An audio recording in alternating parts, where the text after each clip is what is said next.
meeting. So I think I've told everybody before about the hotel development overlay. We had a survey last year on that. We are moving forward with it. I think we are on the agenda for MPC in July.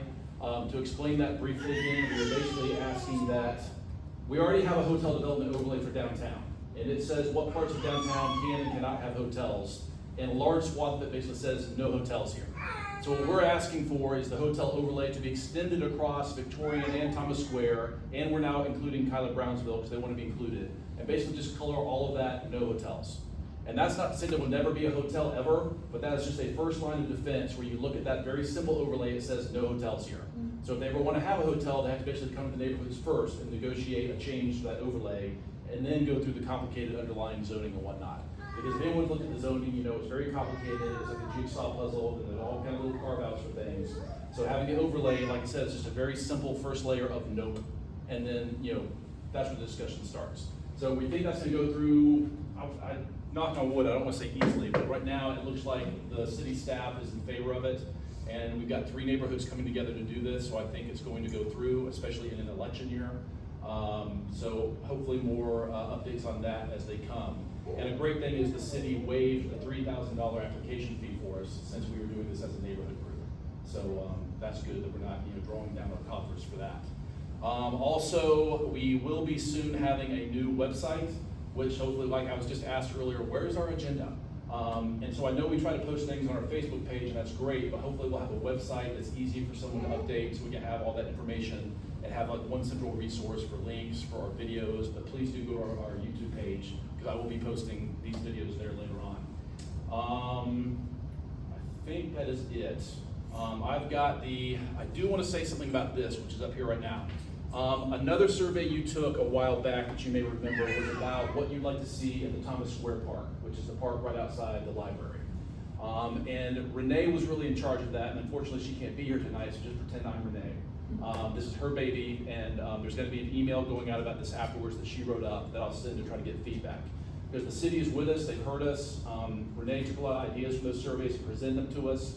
They were receptive to it, and if we can get a few ideas to them quickly with a little more feedback from the neighborhood, we can maybe get it on the schedule for the next budget. And so basically what we went with was, let me sit down so I can play with this model some. If you want to come over here so you can see it better, feel free. And this is not an actual plan that's going to be built. This is just a way to visualize some of the things that we were talking about. So, as you'll recognize, here's our library. I didn't put any trees in it because trees are complicated. But let me show you the current plan of the space. Hold on here. Not wanting to move over there.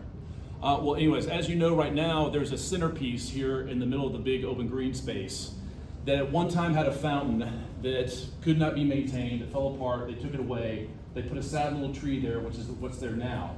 And basically we decided that due to the popularity of the movie events and whatnot, why don't we just remove that centerpiece and make that green space more open and programmable for different functions. And then as you can see here in this picture, you can have more seating out there.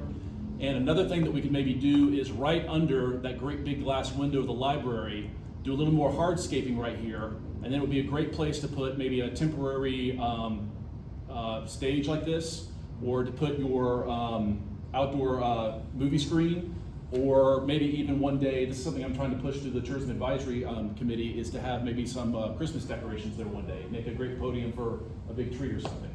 So basically I think we could get a lot more use for our community out of this park if we clear the center and make it a big programmable space. And then some other things we thought about, but again, these are not definitive, is that this little nook over here might be nice for a little playground that you could have fenced off with some seating. Right now it's just kind of dead space. Over here, again, this is just an idea of where it might be, but if we might have one place where a food truck could pull off and serve people during events, like say when we were having events in the center, or maybe we had meetups for litter pickups. And then one last thing we thought about that came out of the survey was over here, again, we have kind of a dead zone. What if we had some concrete furniture that had chess seating or ping pong tables, etc., and you could go check out items to use those in the library, and then it could double as seating for the food truck when it was there. So those are some very, some basic ideas for what we think we can do this park that's low maintenance, actually helps the city maybe save some money on upkeep, and allows us to use it more as a community space. So I will be sending out Renee's email on this, just asking for some very basic feedback, like, do you like these ideas? So then we can pass that on to the city, and then they feel like they have the motivation they need from us to move forward with some new plans. And this will not be the last you hear of this. They'll have to, put this through all their processes and come back to us again, but this is at least a starting point. That's the east courtyard? What's that? That's the east side of the courtyard? This is on the north side of the library. So this is Bull Street right here. Right. Yep. Okay. And so the SCAD building is here, Foxy Loxy's across the street over here. And again, this is that big open green that right now in the center has that concrete block that's really, quite honestly, kind of useless. Yes? Did you talk about providing more shaded seating? Yes, and actually forgot to mention that. So right now the seating that's there is right out here in the open where you're just in the open sunlight. And so what I showed here was actually we have some really great shade under these crepe myrtles, and that's the darker green area. And so that might be a nice area to put more seating in under those crepe myrtles where you have that very nice shade, kind of a dappled, ambiance and whatnot. So again, the city would have to determine where that goes, but we definitely talked about wanting to have more seating and to put it in the areas that are shaded. So people might actually want to sit there and talk and chat and whatnot. Yes? What about the disc golf that's already in? Disc golf we plan to stay, but it might need to be adjusted some. Okay. Yeah. And of course, that would have to be an ongoing conversation to make people that are using it as a putting ground and not, skiing those things across the whole thing, which of course some people will be tempted to do. But that's not what it's supposed to be meant for. It's supposed to be meant for short passes. Yes, Alderman. Two things.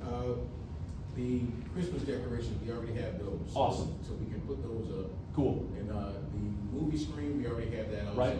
That's already been budgeted and purchased. Awesome. And our recreation and leisure service already has that. So whenever you want to use that, we already have it. Cool, great. And that gives us, more room to let people enjoy that if we had this configuration. Again, there'll be more on this, but any more feedback, feel free to talk to me later, or we will be putting this out in an email blast later on. Okay, and now for the main attraction tonight, we have Bobby Vermillion, who wants to talk to us about a project he's doing and what he'll be asking the city for, and hopefully our help in doing as well.